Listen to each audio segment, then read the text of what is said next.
Hi అందరికీ. మరి ఇంట్లోనే చుక్క ఆయిల్ లేకుండా కొబ్బరి పాలతోటి చికెన్ బిర్యానీ ఎలా ప్రిపేర్ చేసుకోవాలో మరి వీడియో అయితే ఫుల్ వీడియో ఎక్కడ స్కిప్ చేయకుండా అయితే చూసేయండి. మరి ఇలాగా చుక్క ఆయిల్ లేకుండా బిర్యానీ చేసుకుంటే పర్ఫెక్ట్గా చాలా బాగుంటుందండి. చాలా మంచి టేస్ట్ కూడా ఉంటుంది. కొబ్బరి పాలు వేస్తాం కాబట్టి చికెన్ బిర్యానీ ఇలా ఇంట్లోనే చేసుకుంటే చాలా మంచిది కూడా. మరి ప్రాసెస్ ఏంటో చూసేయండి. ముందైతే ఈ గ్లాస్ తోటి 2 గ్లాసులు బియ్యం అయితే బాస్మతి రైస్ తీసుకున్నాను. ఇవైతే శుభ్రంగా కడిగేసుకొని ఒక అరగంట సేపు నానబెట్టుకోవాలి. అరగంట సేపు నానబెట్టుకున్న తర్వాత మళ్ళీ ప్రాసెస్లోకి వెళ్దాం. ఇలాగా కేజీ చికెన్ అయితే పెద్ద పెద్ద ముక్కలు కొట్టించుకొని తీసుకోవాలి. శుభ్రం కడిగి పక్కన పెట్టేసుకున్న తర్వాత ఇదంతా కూడా చక్కగా మసాలాలతోటి కలుపుకోవాలి. ముందుగా అయితే 1 కప్పు పెరుగు, అలాగే రుచికి సరిపడగా సాల్టు, కొంచెం అయితే ధనియాల పొడి, అలాగే గరం మసాలా, మళ్ళీ కొంచెం అయితే కారం అయితే వేసుకోవాలి. వేసుకున్న తర్వాత ముక్కలకు పట్టేటట్టు పెరిగి కారం, సాల్టు, అలాగే ధనియాల పౌడరు, గరం మసాలా అన్నీ ముక్కలకు పట్టేటట్టు చక్కగా ఇలా అయితే కలుపుకోవాలి. ఇలా కలిపేసుకున్న చికెన్ అంతా కూడా ఇలాగా ఒక అరగంట సేపు పక్కన పెట్టేసుకోవాలి. ఈలోపు మిగతా ప్రాసెస్ ఏంటో చూద్దాం. ముందుగా అయితే ఉల్లిపాయలను అయితే సన్నగా కోసి పక్కన పెట్టుకోవాలి. సన్నగా కోసుకుంటే బ్రౌన్ ఆనియన్స్ అనేది బాగా ఫ్రై అవుతాయి. ఎందుకంటే ఇందులో మనం చుక్క ఆయిల్ లేకుండా చేస్తున్నాం కాబట్టి చుక్క ఆయిల్ లేకుండా కూడా ఈ ఆనియన్స్ అయితే బాగా ఫ్రై అవుతాయి. చాలా బాగా ఫ్రై అవుతాయి చూడండి. ఇదిగోండి, స్టవ్ వెలిగించి ఒక బాండే పెట్టుకుని అందులో అయితే నేనైతే ఆయిల్ అనేది అసలు వేయలేదు. ఇదిగోండి, ఆనియన్స్ అన్నీ కూడా ఇలా చక్కగా సన్నగా కోసి పెట్టుకుంటే బాగా ఫ్రై అవుతాయి. ఇందులో ఆయిల్ వేయట్లేదు చూడండి. బాండేలు అసలు ఆయిల్ అనేది వేయలేదు. ఇలా సన్నగా కోసి పెట్టుకుంటే మాత్రం చాలా బాగా ఫ్రై అవుతాయి.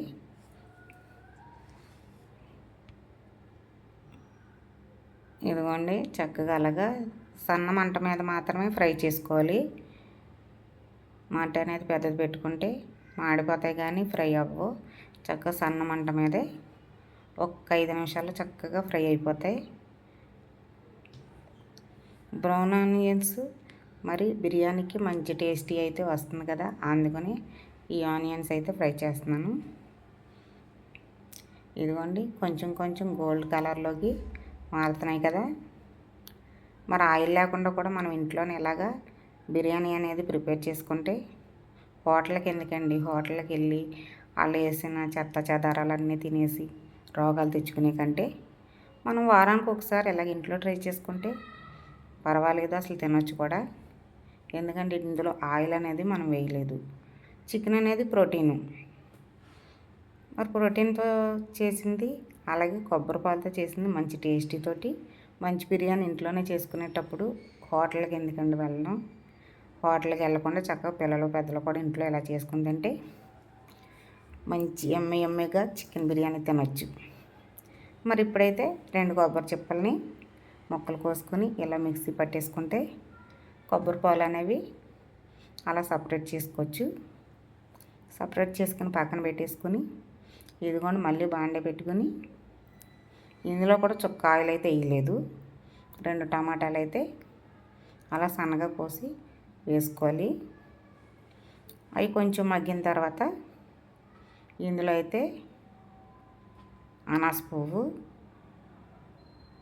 కొంచెం చెక్క, బిర్యానీ ఆకు వేసుకొని కొంచెం ఫ్రై అయిన తర్వాత కొంచెం కొత్తిమీర, కొంచెం పుదీనా వేసి ఇవన్నీ బాగా మగ్గిన తర్వాత కలిపి పెట్టుకున్న చికెన్ అంతా కూడా ఇందులో వేసుకుంటే వాటర్ అనేది చికెన్లోనే వచ్చేస్తుందండి. చాలా వాటర్ అనేది ఎక్కువే వస్తుంది చికెన్లో. మనం పెరుగు కూడా వేసాం కదా, ఇందులోనే చక్కగా ఉడికిపోతుంది చికెన్ అంతా కూడా. అదిగోండి ఎంత బాగా ఉడికిందో. అసలు ఆయిల్ అనేది వేయలేదు అని ఏమన్నా మనకు అనిపిస్తుందా? అనిపించట్లేదు కదా. చికెన్లో ప్రోటీన్ ఉంటుంది, అలాగే కొవ్వు కూడా ఉంటుంది కాబట్టి ఎటువంటి ఆయిల్ వేయకుండానే ఆయిల్ అనేది బయటికి తేలుతుంది పైకి. ఇప్పుడు కొంచెం ఉడికిన తర్వాత ఇది వాటర్ వచ్చింది కదా, ఇప్పుడైతే అల్లం వెల్లుల్లి పేస్ట్ 2 స్పూన్లు వేసుకోవాలి. నేను ముందుగా అయితే అల్లం వెల్లుల్లి పేస్ట్ అస్సలు వేయలేదు. ఇలా వేసుకుంటే మంచి టేస్ట్ ఉంటుంది బిర్యానీ అయితే. ఇదిగోండి ఎంత బాగా ఉడుకుతుందో చూడండి చికెను. ఇదిగో చూడండి, ఆయిల్ వేయలేదు అన్నట్టుగా ఉంది, అసలు ఆయిల్ పైకి తేలింది కదా. ఇది చికెన్లో ఆయిల్. మరి వేయించి పెట్టుకున్న బ్రౌన్ ఆనియన్స్ కూడా ఇందులో వేసేసుకున్నాం. అలాగే 3 పచ్చిమిర్చి చీల్చుకొని పైన వేసుకున్నాం. ఇప్పుడు ఇలా ఉడికిన తర్వాత కడిగి పెట్టుకున్న బాస్మతి రైస్ అయితే వేసేసుకోవాలి. ఇలా వేసుకొని కొంచెం మెదుపుకోవాలి. ఇప్పుడు తీసి పెట్టుకున్న కొబ్బరి పాలు 1 గ్లాస్ వేసుకుని, 2 గ్లాసుల బియ్యానికి 4 గ్లాసుల వాటర్ ఎలాగో వేస్తాం కాబట్టి 1 గ్లాస్ అయితే కొబ్బరి పాలు, 3 గ్లాసులు అయితే వాటర్ వేసాను.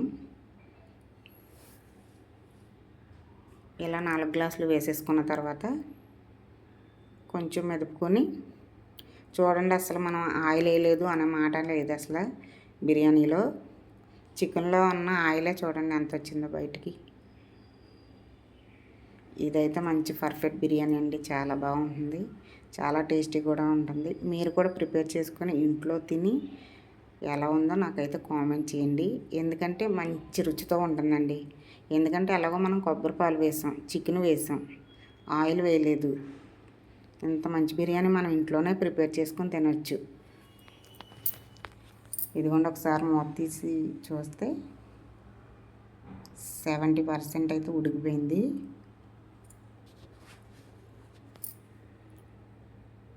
ఇదిగోండి మెదప అవసరం లేదు, లైట్గా మెదుపుకుంటే సరిపోతుంది. ఉడికిపోయిన తర్వాత పైన అయితే కొంచెం కొత్తిమీర వేసుకుంటే మనకి ఎంతో టేస్టీగా యమ్మీగా చికెన్ బిర్యానీ అయితే రెడీ అయిపోయింది. మరి ఎంత టేస్టీగా బిర్యానీ ఇంట్లోనే చేసుకుంటే పిల్లలు పెద్దలు కూడా ఎంతో ఇష్టంగా తింటారండి. ఇలాగ ఆయిల్ లేని ఫుడ్ ఎంతైనా తినొచ్చు. ఇలా వారానికి ఒకసారి చేసుకుంటే చక్కగా పిల్లలు పెద్దలు కూడా ఎంతో ఇష్టంగా తినొచ్చు. మరి ఇలాగా దీన్ని చక్కగా రావాలంటే 1 కప్పులో అయితే బిర్యానీ వేసేసుకొని ఇలా బోర్లించుకుంటే చూడండి ఎంత బాగా వచ్చిందో బిర్యానీ. దీనిపైన ఒక చికెన్ ముక్క పెట్టుకుంటే మంచి బాగుంటుందండి చూడడానికి. అలాగే మా వీడియో నచ్చితే ఒక లైక్ చేయండి. అలాగే మరిన్ని వీడియోల కోసం అయితే మా ఛానల్ని సబ్స్క్రైబ్ చేసుకోండి. మరిన్ని మంచి వీడియోలతో కలుద్దాం. అందరికీ బాయ్ అండి.